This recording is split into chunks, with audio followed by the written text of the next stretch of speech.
ننطلق عبر التشكيلة الرسمية للبروشيركياتي. أوديرو كحارس مرمى، نيوتينغ، كولي وأميوني. يجب أن نتأكد من تمركز أميوني إذا ما كان تعود إلى ليريس.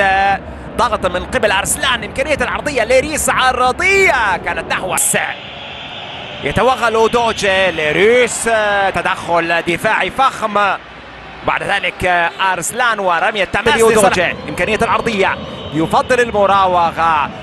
دفاع سامدوريا لأن الضغط بالكامل لصلاح دينيزي. والاس الكرة نحو القائم الثاني، نحو سكسس، يبعدها ليريس. كم لإيقاف اللعب، خطأ إذن الآن لصالح ليريس. العرضية نحو القائم الثاني، نحو أوجاي. ليريس ويكس. ليريس جابياديني. يتوقف في منطقة الجزاء. إمكانية العرضية تنطلق الآن، وليريس تضحية أخرى. ليريس والمساندة هذه المرة من ديوريتشيتش، أو عفوا ليريس. إمكانية العرضية من قبل ليريس. مهدي ليريس. فير نحو القائم الثاني، نحو جابياديني. لامرز يبعدها بيريز. فييرا تضيع على سامدوريا فوق.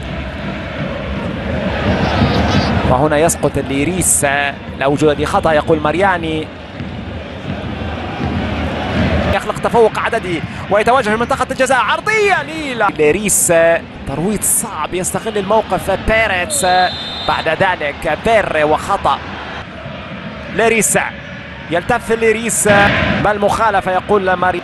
عرضية من أوجاي نحو ليريس، والمطالبة بلمسة جديد لوينكس بالكعب نحو عرضية. ثواني الأخيرة، العرضية بالصدر. حاول